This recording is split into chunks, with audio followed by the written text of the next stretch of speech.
welcome to Color Me Happy. My name is Brandy Hofer. I'm your host. Thank you so much for joining me today. Happy Mother's Day. It's here. I hope everyone gets some time to spend with their families and rest, and that probably won't happen. Who are we kidding? But it will be a beautiful day, and hopefully some breakfast in bed happens and less tidying. That's what I hope for. I hope for. I'm obviously recording this earlier than Mother's Day, so I don't know what's going to happen tomorrow. But I do have a beautiful guest here on the show, and it's so cool how we met. So it was kind of like one of those things when stars align and you find people in another part of the world that you just kind of resonate and you know, have things in common with. And so I went on the Milan Art Institute's, they invited me on for Art Talk Tuesday. I'm not even sure how they found me or why, but I'm so glad they did. And I met with Jake, who is our guest son-in-law, Elli Milan. And so Jake and I just had the greatest chat ever. And we decided after a few meetings that I would do some videos for their art club. They have this beautiful art club, and it's a fabulous community of artists and so much more, which I can't say. Always with the secrets. You know, they do reveal themselves in time. And so I had to have Elli on because she has these visions and has led this beautiful life already so far. And it just makes me feel like one day all my dreams can come true. And the fact that, you know, she's doing all this, but with her family and everyone's a part of it. And they just keep moving forward, and they keep affecting other people's lives in such a positive way, and they support other artists, and it's just a really beautiful thing, and it's very inspiring, and it's given me a lot of hope. And this conversation was so nice because Elli actually was leaving to Greece the next day, so she took time out of her packing day to chat. And so for me, she's just like this beautiful mother of so many, like not even just her children, but sorry, I'm getting very emotional, but like this creative mother who just like brings other people under her wings and moves the creative world in such a beautiful way. So thank you, Elli, for coming on and being our Mother's Day feature. Be sure to check them out. I will have all the links in the podcast information, as well as I will be posting in our community, our free community. If you're not a member already, it's Color Me Happy community on Facebook. You just ask to be a member and I let you in. That's all it takes. And so I will have all that information about Elli and the Institute and how you can be in their art club or take some of their online classes. And because on a side note, I do a lot of mentorship, and Elli is a mentor herself. And people always ask me, and there's nothing against schools or institutes or any studying. I mean, there's always a lesson to be learned in education, and there's always something to take away from every experience. However, I do mentor a lot of women who have children like me, and they're thinking about going back to school for 4 years, and I can't tell them to do that because time is so precious, and that's a lot of time when there are so many resources to practice as an artist and learn in a quicker way if you just dive in. And or in the Milan Institute, they have these great courses and classes that you can take that they stick it all into like a year, so like 4 years in 1 year, and there's just like a plethora of options that they offer, and they're just really beautiful people, and it's not like you're just a student, you're just a part of their family. Obviously they inspire me a lot. So I hope you enjoy this episode, and we will chat more soon, friends. Yes, we will. Enjoy. I want to talk about your trip that's coming up, but who you are first as an introduction. You are the founder, right, of Milan Institute? Mm-hmm. Yes. So I really want to dive into that. But so you right now you're all going to Greece for 2.5 months together. So does the institute like just keep running online and you guys run it from Greece, or do you have people who stay and kind of keep it up? Yeah. Well, we have a pretty big team. I mean, there's a lot of people that work for the school, and so only a handful of us are going. So we have some media people that are going, and oh, who's this? Yeah, hi.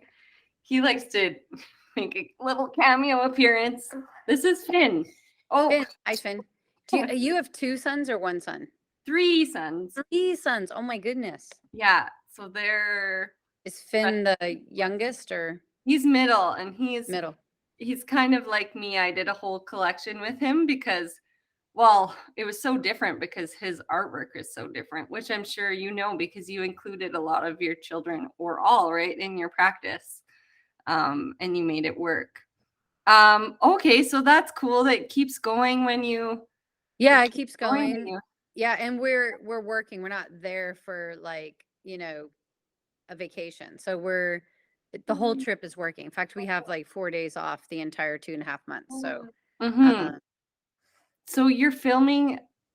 Are you filming while you're there? yeah, we're doing a couple things. So we are filming season 3 of Outstanding Artists. So it's like an artist reality show that we created. Mm-hmm. Um, and so yeah, so this is going to probably be our biggest production yet.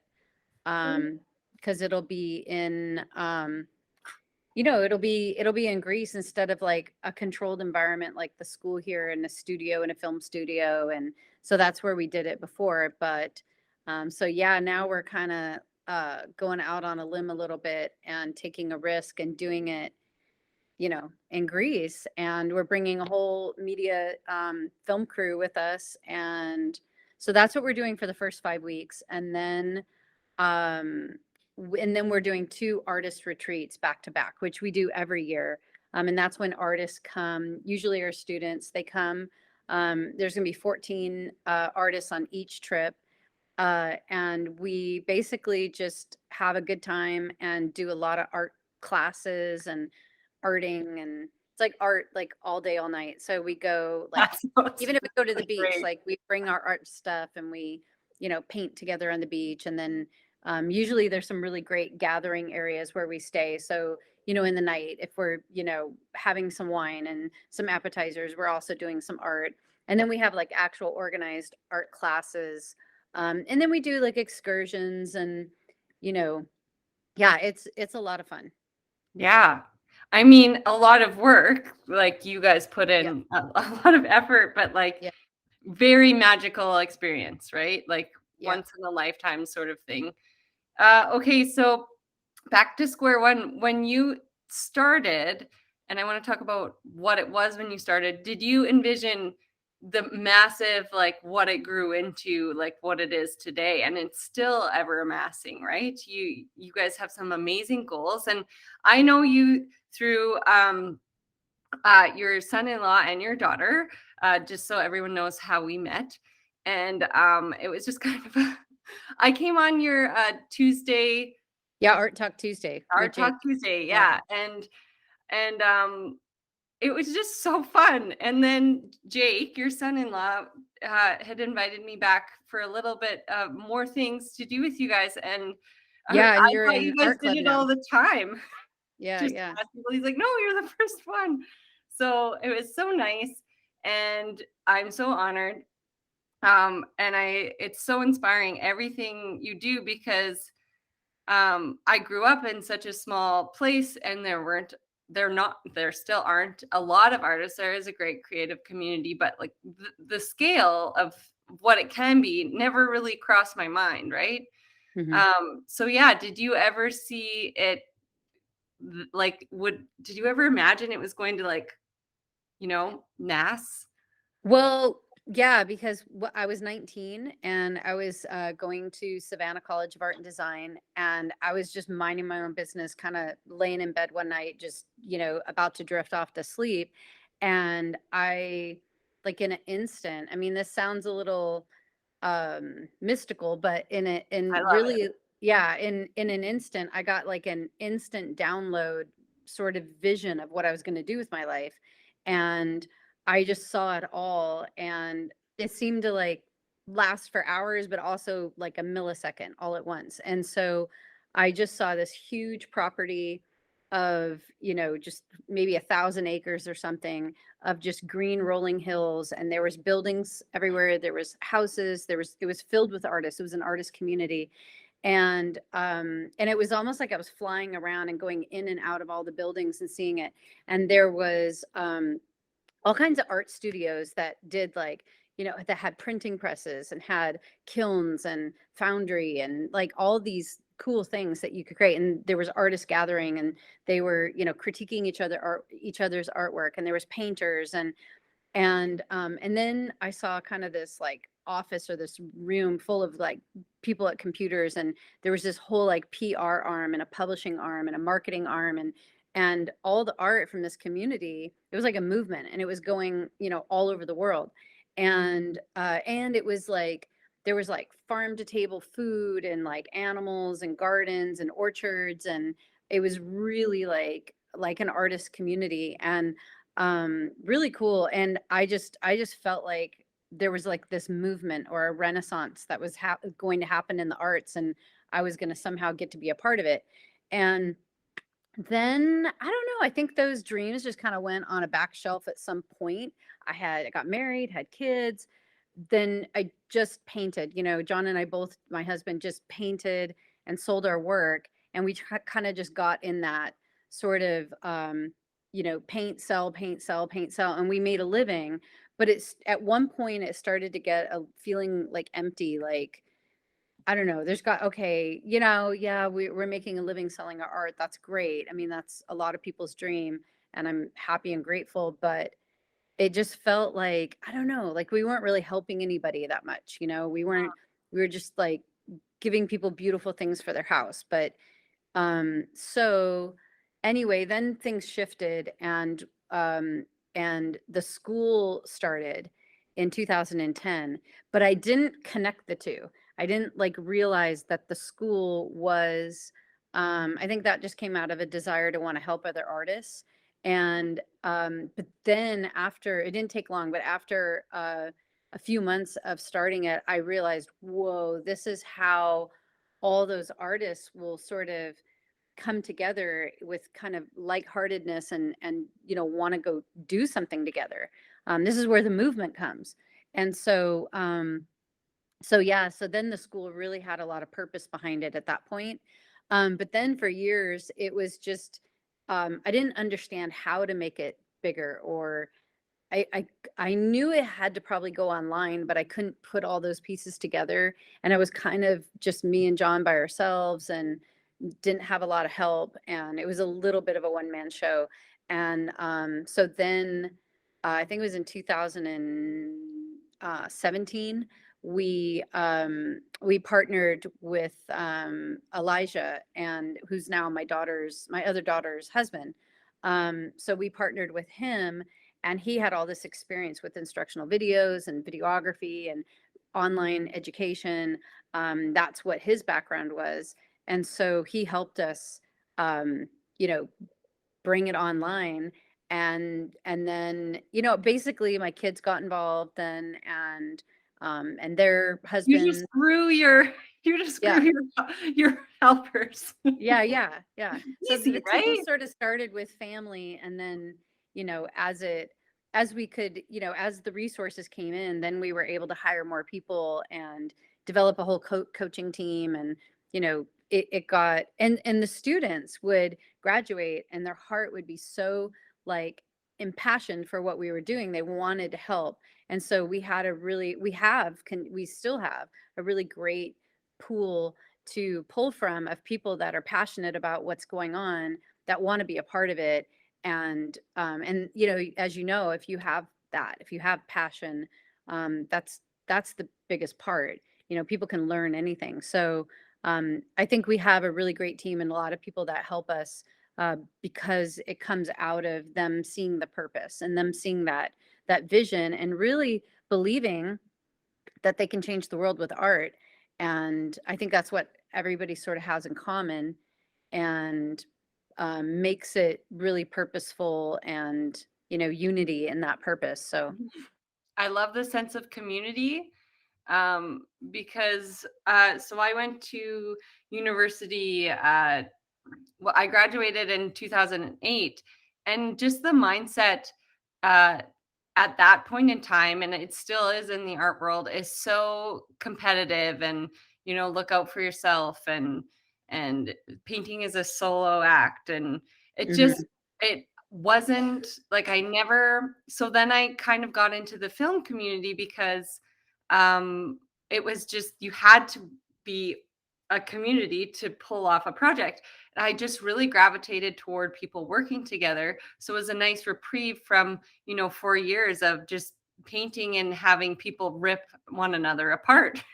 Yeah, I'm just like, this is not the world I want to be a part of. I love creating, like, I have to do it every day, but I cannot take how this makes me feel. And I'm sure others feel the same way. So for years and years, I just felt like I was just creating alone. And so it's only recently that I have found friendships and community, and people like you who see that, like, visualize people working together, and know that it's possible, and it's more beautiful and more magical and absolutely. special. And I feel like I was, selling, making art, selling it, making art, selling it. And it's burnout. And it's just like, you're not honoring your magic almost in the weirdest way. It's hard to know until you do it because it's more of a feeling than anything else. But I really am enjoying branching out and finding other ways of expression. And that doesn't mean I'm not an artist, and it's okay to be multifaceted and explore other avenues, because you can always come back to your artwork, and you can always um, that's never going to leave you. It's just, Right. yeah. So I really admire your vision. And it's not like it happened overnight. You said you had that when you were 19, like Yeah. that vision, Yeah. so and And we now, still really haven't achieved it 100%. well, We're no, but it's but pretty it's cool. beginning. Yeah, it's Yeah, beginning. It's starting to happen. Yeah. yeah, it's really beautiful. So um have you guys always gone to, like, back and forth to your roots? You'll need to continue on your personal device. Okay. Sorry. um Back and forth between Greece and the States, or um how does that work? Yeah, I mean, I when I was younger, I lived in Greece off and on, and John also. When Dimitra was, I think, 6 months old, we lived there for 6, 7 months, and then we did it again when the kids were a little bit older. I think Dimitra was like 6, Daphne was 4, and Dahlia was like 2, something like that. And then anyway, so yeah, we lived there off and on. Mostly that was back before the school when we were just, painting, painting, selling. And I think it was like a way to just kind of like break it up a bit and get inspired and like you were saying, not get burnout. Like it was just something our soul needed to just have new inspiration, be in a different environment, live in a foreign country for a while. And it's, familiar, it's our roots, we all feel really alive there. So that's kind of how it started. And then there was a long break where we didn't go very much. I think when the kids started to get a little bit older, and then Dinos, and then we had 4. So then there were 6 of us, it's just a little A bit harder. bit of a challenge. Yeah, it's a little bit harder. So there was probably 5, 6, 7 years that we didn't go. And then I started going back because I began volunteering in Ukraine. I got an opportunity to teach in Ukraine very short term, just like for a couple weeks. And so I would go to Ukraine like twice a year for that opportunity, and teach it at an art institute there. And so then I would go to Greece, and because they're so close to each other, and I had a connection with a university, with the art school at the university in Thessaloniki, and through a family member or whatever. And so I thought, well, I can make more out of the trip if I teach there too. So that didn't work out as well. They were definitely not as open as they were in Ukraine. So, but it got me reconnected with Greece. So then we just started traveling there as a family. At first, though, it was kind of a money thing, because if all 6 of us would go, it's like it's a big chunk, and it's like, do I really want to spend that on a trip for 3 weeks, And Yeah. so we did it once, and then it was just like, we got to find a better way to do this. So honestly, I think, if I'm real honest, the trips began as a way to pay for our family to go and not have to like have such a big, financial I expense. hear that. I always say it's like 2 birds with 1 stone. Yeah, yeah. If I can, pay for a trip and also like have a good time. Yeah. Yeah, And I you're said giving to my back, aunt and yesterday, or the day we were going to podcast, and I said, it's okay. I got to reconnect with my aunt after a few months. And I said, I really want to come visit you, but there's a mural festival in your city. It would be super convenient if I painted the mural and we came to visit. yeah, perfect. Right? Absolutely. Because Yeah.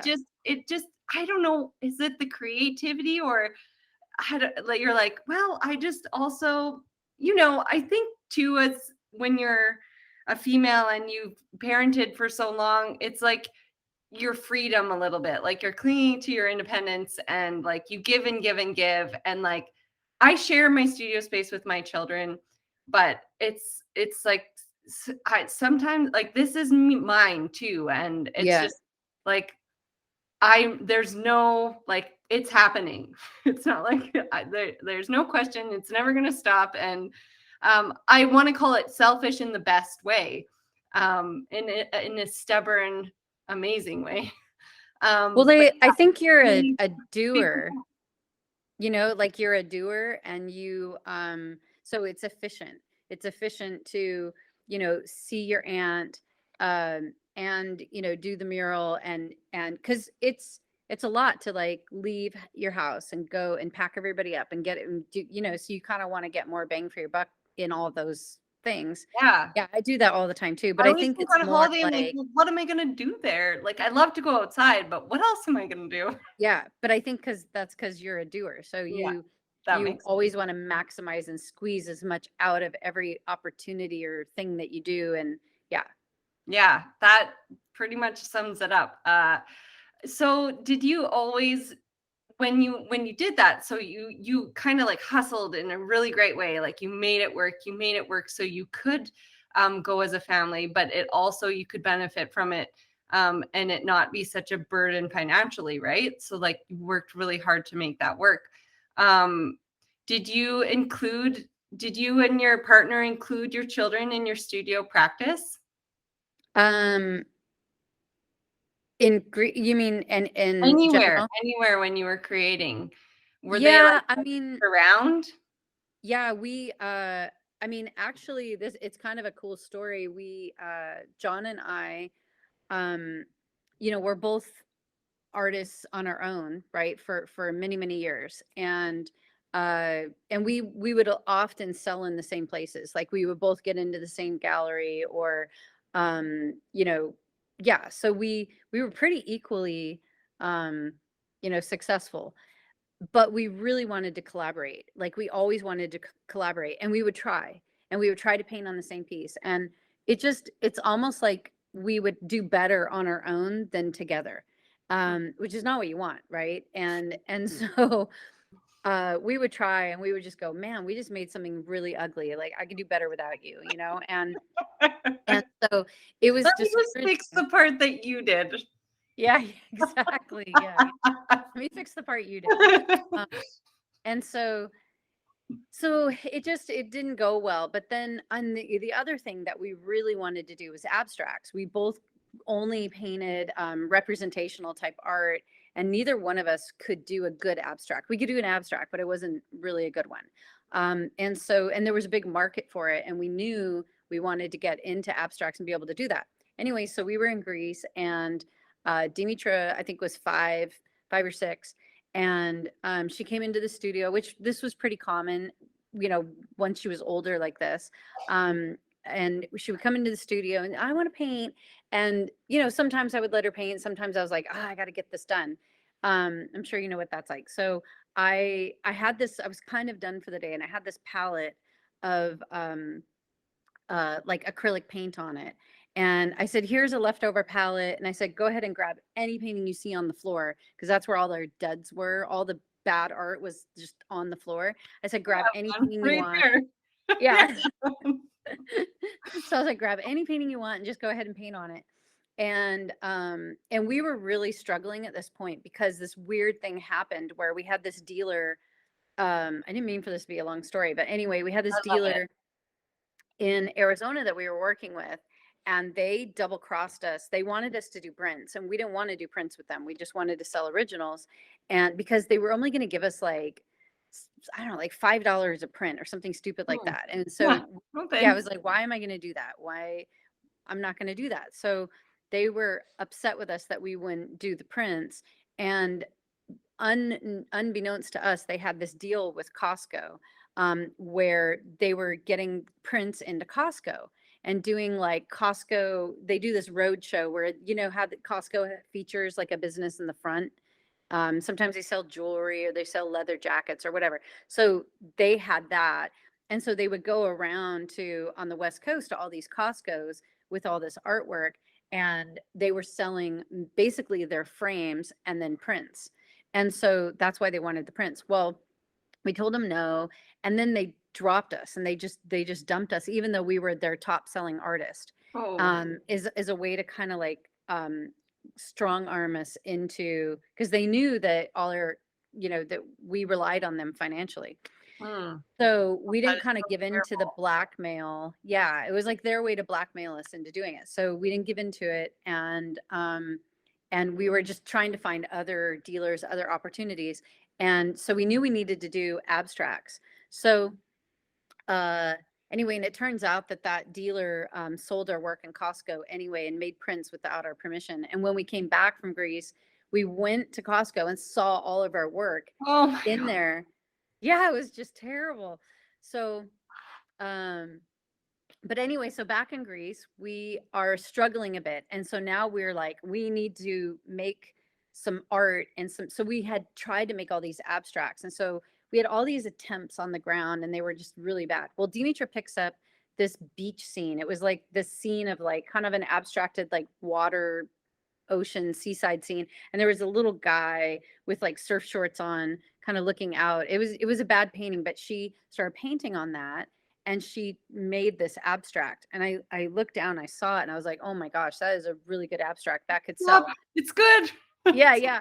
And so all I did is I changed this kind of yellow that was in the middle to like a creamy white. That was the only thing I did to it. And I took a picture of it, and I sent it to this dealer in Canada that we wanted to work with. And I said, what do you think of my new artwork? Totally lied. And he wrote back, and he's like, oh my gosh, that would totally sell. He's like, if you send me 20 like it, not just like it, but like that look, he's like, I'll buy them from you. And I was like, oh, okay, yes, great. So we got Dimitra, and we're like, okay, can you do it again? And so we were thinking, we'll just collaborate, and she didn't. She started drawing clothes hanging on a clothesline with like little polka dots on them, because that's what she kept seeing outside, is people hanging their laundry up. And so that's what she kept drawing. And we're like, no, abstract, but she doesn't get what that means. And so it was like, this isn't working. So I was like, well, I'm a professional artist. I'll just copy it. If I copy it once, I'll know the formula, and then I can do it. And I couldn't copy it. I tried, and it looked like a bad version of hers. And she was 5. So John's like, well, pass it to me. I can do it. So I pass it to him. He works on it a little bit. And I'm like, no, pass it back. I worked on it. He's like, give it here. So we passed it back and forth. And finally, between the two of us, we were able to replicate that painting. And then it took us like maybe 3, 4, 5 paintings before we had a system down. And basically, I would start them, take them about halfway, and then he would finish them. And we got all, 20 together, send them off to that dealer. And that's what got us going and collaborating and abstracts. And then for like 8 years, we were his top seller of art. And we were one of the top sellers at Art Expo for a few years in a row. And it was all from those collaborations. And mostly it was abstracts. And really, Dimitra was the one that opened the door. Magic. Yeah. And she opened the door to abstracts, really, for both of us. We Wow. couldn't get through. We couldn't, everything was so literal, or just, I don't know.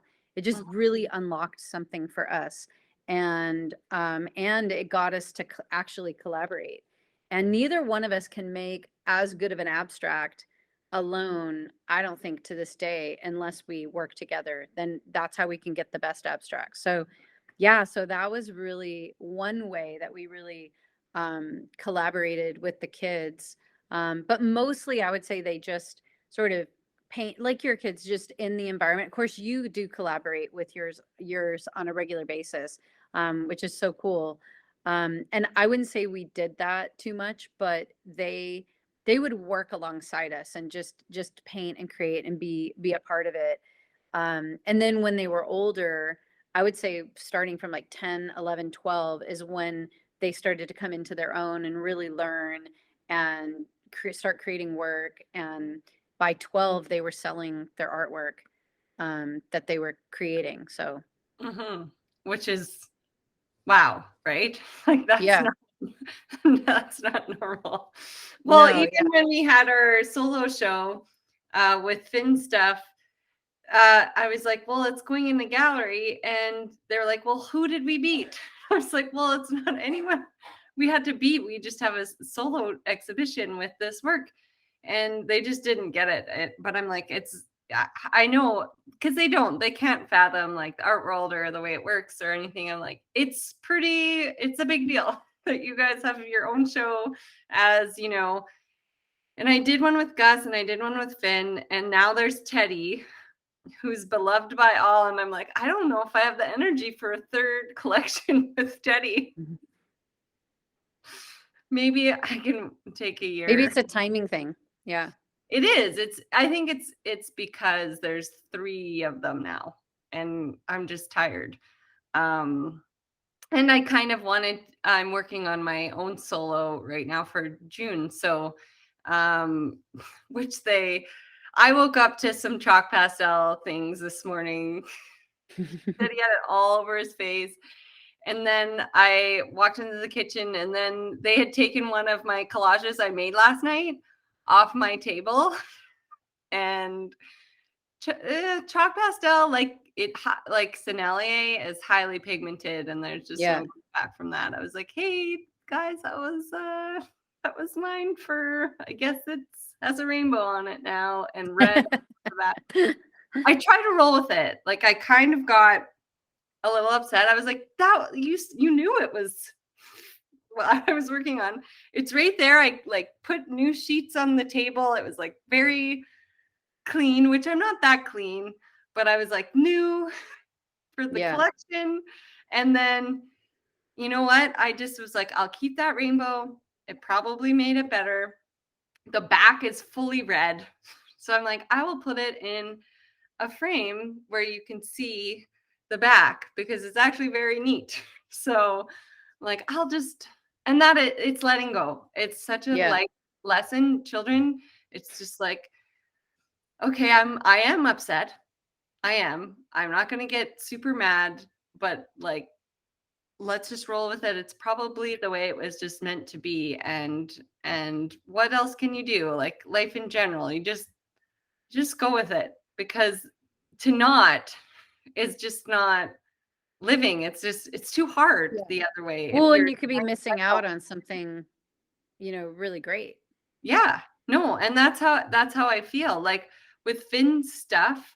it was very abstract. And I like to work I started working abstract early on, but then I was really drawn to portraiture. I love Jenny Saville, and I loved her work and her really, intense portraiture. And I love the human form. And so, but Finn, it was just like he loved just black expressive marks, and I'm so kind of afraid of black because there's no going back. It's just like black is, well, one, I actually did a pressure wash off of black off of the background of like a very large, like kind of as big as that, like over 6 feet. I was like, this got way too dark, and I liked the underpainting, so I poured paint brush cleaner all over it and pressure washed it like 6 times. Wow. It worked. It worked. And it's a beautiful painting of their grandmother from 1977. So ultimately I decided that it was staying in our family, but they helped with that, and they loved pressure washing it in the driveway. That was pretty fun. Last 2 summers ago. Yeah. Anyway, his just were so cool. Like they were just really neat. And I'm like, I see them because I work with stretch canvases on the wall and the floor or boards. And I'm like, I see them cut up like into shapes, but like geometric shapes that like fit together like a puzzle. And then I did that, which was way harder than I thought it would be. I was like, oh, by the time fall hits, I'll just cut those up. And they looked great, but then you have to stretch and frame. So imagine like a weird triangle and figuring out the geometry to build a frame around it. Yeah, that would be hard. And like 60 of them. So it was just, well, we have a construction hardware store. So my husband's carpenter figured it out because there's just no way. He's like, I can't even fathom figuring this out. Yeah. So they turned out they like come off the wall by like 2 inches, and they're just these, and then I covered them all in epoxy. So they're high gloss, really fun. And totally, Wow, they sound amazing. you can't, like online, it just doesn't give the justice of like how they are in person. They're massive and they fit together, and how can you capture gloss in a photograph? You really can't. Yeah, it's hard. Right. So I don't know. I would have never created that solo. Like there's no way, So I think it's a part of letting go, and a fun way to embrace. And I've gotten a lot of flack. I don't know how you guys have, taken on the art world, and how it's been when your children are 12. Has anyone ever approached you and been like, you're selling that for what? And your child is 12? Like, have you ever gotten people who come to you and say that? Because I get it they're like, you're just crafting. It's not serious artwork. Good try though. Oh, that sounds harsh. Interesting. Yeah. Yeah. No, because I think like we didn't collaborate, and so they just made their own artwork and sold it when they first started, like for very little. I mean, I think the first painting Dimitra sold, she sold for $50. And then, it would go up to a couple hundred, and then she was in the 800 to 1200 range. And then it was like, then it jumped to like the 2500, and there started to be like a precedent of sales that brought the prices up, so they were justified. You could easily say, yeah, okay, she's 15 or she's 14, but she just sold 3 of these last week, so that's what they're worth. Stuff it. So.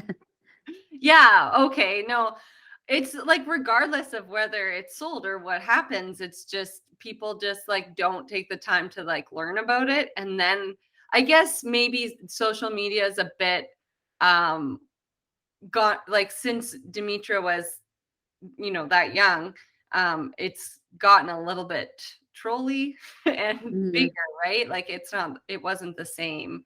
Yeah. And she started out in galleries, and John and I have our whole lives, it was galleries. So I think the gallery gives like that third party validation. Of course. Yeah. And so you don't run into it.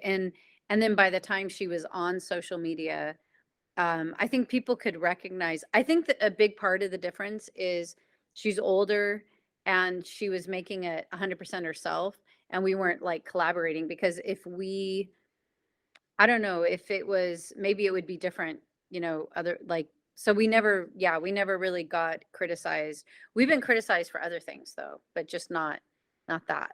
Not that one specifically. Yeah, I mean, like, we've been criticized a lot about just how our kids are, like, they were homeschooled, and we didn't push, like, I mean, they did homeschooling, but it was more, there wasn't like these strict curriculums and like some sort of full on program. I mean, they're educated, but it's sort of, to me, if you're passionate about learning, and you're not sitting there spending hours and hours on video games and TV and whatever, you're going to be educating yourself, and you're going to be learning. And they traveled to a lot of cool places and experienced a lot of cool things. So it was like, why am I going to put you in high school? I mean, that would be like the worst place. Um, so we got criticism for that, Mm. they, a lot of them got married young, and they got criticized. We got a lot of criticism for that. But it's like, if you start living out your destiny at age 12, 13, 14, and you're working and like having your own bank accounts and traveling and doing all this stuff by 14, 15, 16, like by the time you're 18, 19, 20, and you're getting married, you're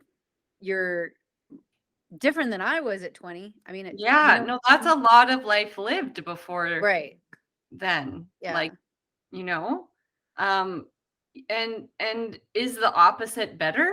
Like not living and getting married really young? Like I always see young women, and they get married young and have a family, and they didn't travel, and they didn't, and Right. they feel like they missed out on something. And I was lucky to do some residencies and stuff in my young 20s. I was still with my partner, but it was before we got married. And I'm just so grateful, because to live a life with regret, or to feel like you missed out, I don't think that's fair to yourself, really. Not that everyone loves to travel and has to, but I think Yeah. you learn a lot about yourself as a person if you travel, and you gain a sense of independence, and it's empowering. Yeah, very empowering. And Yeah. your world just is enlarged, and you start to realize you're not, you live less self-centered. You start to realize there's other cultures, there's other people out there. They live like this, they live like that, and your world gets much bigger, and you see your place in the world differently, I think, when you travel. But yeah, you're right. I mean, people don't have to travel, but No, I think I it's mean, good. everyone, has their own thing, but just in my experience with some women that I've come across, and I think that's so neat that let them. It's not like you force them into it. Yeah. You valued the way they were going, um, and I just think a structured academia isn't always for everyone, and or sports, like Yeah. those aren't for everyone either. and and the structures of time are so strict, and it sometimes can be so overwhelming. And I think as creatives, maybe we see and feel it differently, so um it's I have to say, where I'm from, it's a bit of a challenge, and people probably think I'm a little bit nutty, but that's okay. That's okay with me. But I tried to fit into a construct, and it just it's not for me. But I see like educators now, and they're like, I saw your talk today and you didn't know you were an artist when you were in school. He's like, I could have told you that a long time ago. Yeah. Like I knew, like But we they all don't. we all knew you were. It's like, But the thing that I think something I'm super passionate about these days is just the whole societal, like, there's so much brainwashing going on in schools and in just families and culture about artists. They have so much to say about artists and what an artist is and isn't. And very, very little of it is actually accurate. Very Mm. little of it. Mhm. I would say like culture's perception of what an artist is or how an artist lives or what's at the heart of an artist or how an artist can make a living is just so skewed. And it's frustrating. So I what frustrates me the most is when young people are going through school, and whether it's their parents or family members, friends, teachers, they all say this mantra that, starving artist, you're going to starve as an artist. And it's like, if you really think about that, like, why did they say starving artist? There's nothing more like on a primal base, old brain level, there's nothing worse than that. Like, there's nothing worse you could say. You're Mhm. going to starve to death if you're an artist. Like, there's not like a more freakier threat than that. Like, Yeah. everything in you is like, oh my God, I'm gonna starve. Like, that's what we avoid at all cost, is starving. And it's just so weird to me that it's repeated and repeated and repeated and repeated. It's like a curse. And so many people agree with it. And when you have this collective agreement with it, you really have something to battle. And I think that's a big thing our generation of artists are battling, is this breaking through that. And I think once we do break through, it'll be like a massive flood of prosperity and abundance for artists in the generations to come. So yeah, I think education is probably, like, formal school is probably one of the worst place for an artist to be, because they're fed all the time. Go into graphic design, go into this, go into that, be an architect, I was told so many things besides being an artist. Being an artist was never really an option. Oh yeah, go be an artist for a career. Like, who tells people that? Mhm. Nobody. Mhm. No, And never. yeah, and so just imagine, and yet there's people who choose it, against all odds. They still make that choice.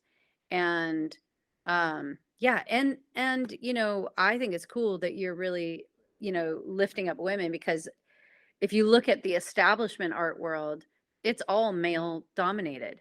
Mhm. And I wouldn't even call It's myself. 72%. I looked it up the other day.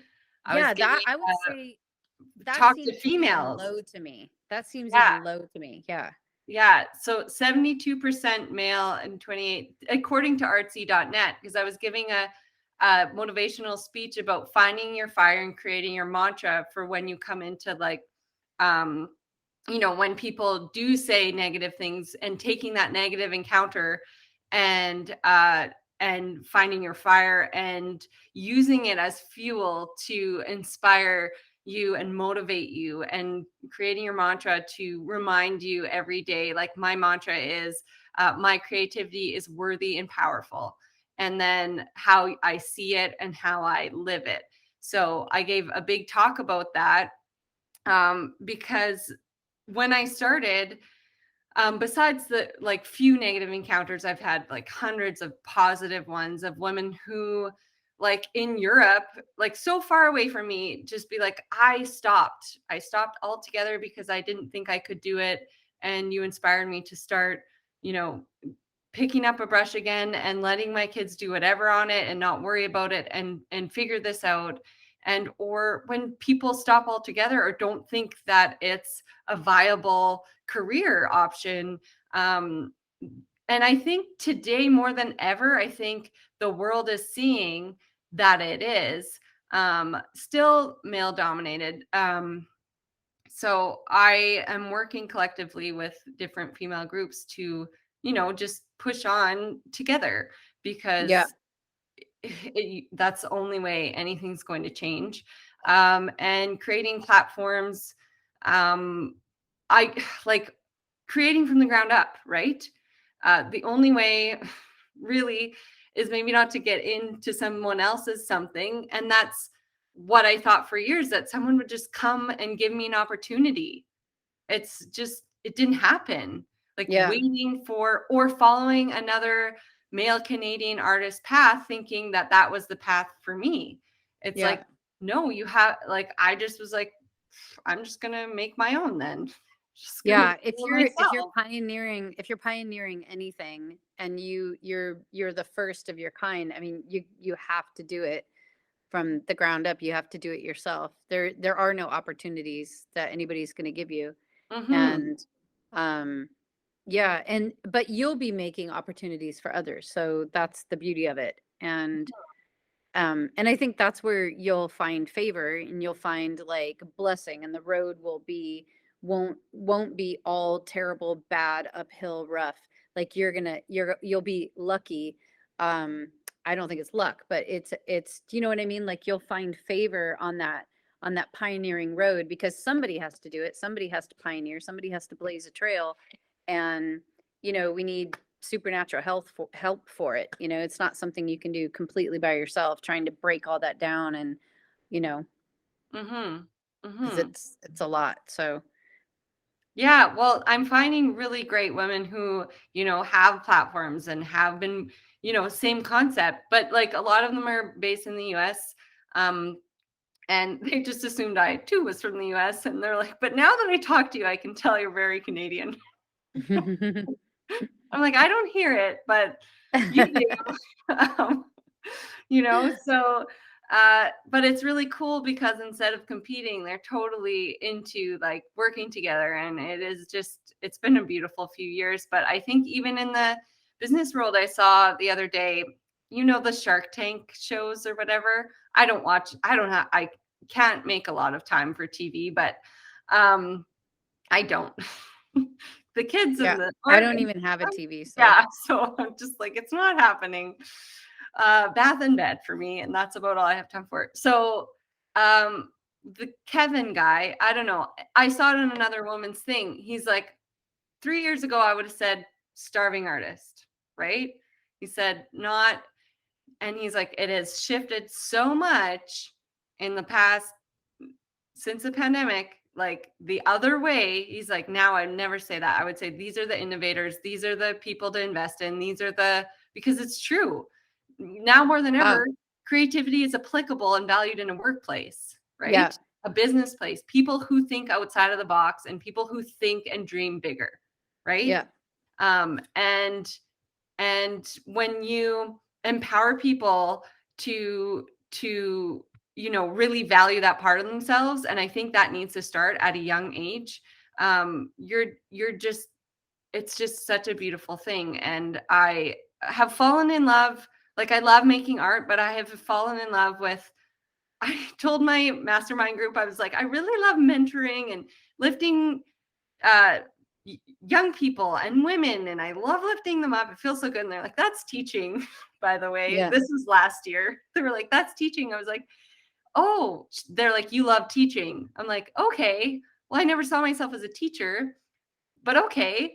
And now I've been volunteering a lot with young female youth groups, and they just asked me, and I was like, sure. And honestly, it has been the most beautiful journey of all time. that's I'm awesome. addicted.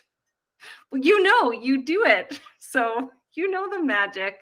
Like, creating is great, but I think it really balances it out. Like, it fills your Yeah. cup more than you're filling theirs, I think. Yeah, and still creating artwork doesn't stop, because like you're going to be more valuable as a mentor as long as you keep working and you're still doing it. And instead of just, I don't know, and I think art's addictive. It's just like, even if I never sold anything ever, I would still make all kinds of art, because it it yeah, it's just addictive and fun and life-giving. So Mm-hmm. Yeah, I was thinking earlier about, think about like the Shark Tank guy. Just think about what other vocation or person on earth can literally take a few raw materials, charcoal and some graphite and some paper, really cheap stuff. I mean, that's all under $3, you know what I mean? And create something that didn't exist just moments ago. It just never existed. And now it's there. Take a picture of it, throw it on a t-shirt or leggings or whatever, and sell it all over the world, while you sleep. Like Yeah. who else can do that? And with no overhead and no huge investments or warehouses, and it's all print on demand, and can go in any country, because those print on demand countries have places all over the world, so it's like it's absolutely incredible what artists have in their hands. They can be CEOs of their own multi-international business with zero overhead. And and there's probably, if you just talk to like somebody that has an MBA, they're you're not going to find a better position in any other career, any other vocation or choice you can make than really an artist, because you can create literally something out of nothing with Mm-hmm. very little materials, and it's something people want on an emotional level, and storytelling, and you're the creator of the story, and people tap into that story, and it touches them and it moves them, and they want to own it, they want to buy it, they want to have it, they want to look at it. And I don't Because know, it it's evokes really a incredible. feeling and an emotion. Yeah, it's the Yeah. exact opposite of a starving artist. It's the Yeah. exact opposite. It's They're actually a person who is extremely resourceful, yeah, like, I wouldn't say it's endless because it comes from somewhere, but like you are what am I trying to say? conduit. Yes, a conduit for, yes, yeah. And there's just something extremely, extremely, and it's unique to anyone. And people always say like I'm not creative, and I'm like, I bet you I can spend an hour with you and figure out how you are, right? Yeah, Um, you just aren't seeing it because everyone told you you weren't. And right, because exactly. they told you weren't because you had to be an accountant because they decided you were good at math.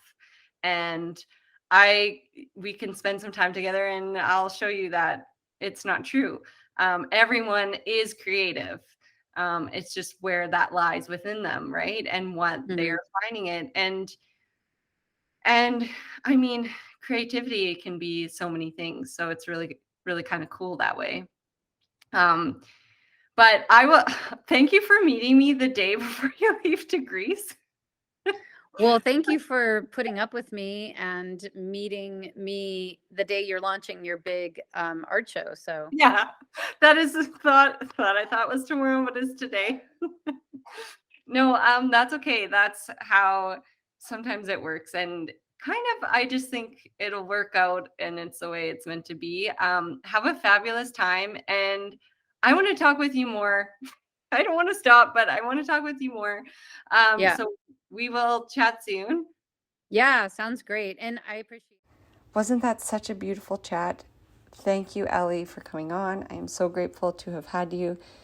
I'm sure everyone feels just as inspired as I do coming off that conversation to take on whatever your dreams hold and whatever ambitions you have, and just step forward every day in this beautiful slow dance called life. Also, in our motherhood themed month, we have our Like a Mother exhibition going on through our BHA gallery. So that's at brandyhofer.ca. You just go into brandyhofer.ca and click on BHA gallery, and that will show our collections and our beautiful group exhibition that hosts female makers from all over the globe, locally and from all parts and of the world and walks of life. It's just this stunning, beautiful collection. It was curated by Erica B. Hess from I Like Your Work podcast. And it's just amazing. And I love to see and empower other women and seeing their work selling through collectors. And it really fills and overflows my cup, no doubt. We are actually having a virtual opening for the exhibition. So it's a curated show that we will tour through live on a Zoom call. You're welcome to join. The artists will talk about their work. It is on Friday the 13th, so next week at 10 a.m. Mountain Standard Time. I will put it in our Color Happy community, and I will also put it on, which is free to join. Again, you can just go in on Facebook and become a member of that group. I will have all that information there. I will also have it posted right to the website in the collection, so you know how to join. There will be a link to join, and you can add it to your calendar. These women are just absolutely amazing. I obviously haven't met a lot of them, but we have chatted, and I can't wait to chat with them kind of face-to-face online and support them even more and hear about their beautiful work. So be sure to join us for that event. And yeah, I will have the event. I'll make an event also in the group, inviting everyone to come. So just get in the Color Me Happy group and then you can join. Okay. All right. You got it. If you want to come to the opening or just check out the show online at brandyhofer.ca, thank you for being here, and be sure to check out our beautiful guest, Elli and the Milan Art Institute and their family and everything that they do, because it is just, a really cool thing that they have going on and very inspiring.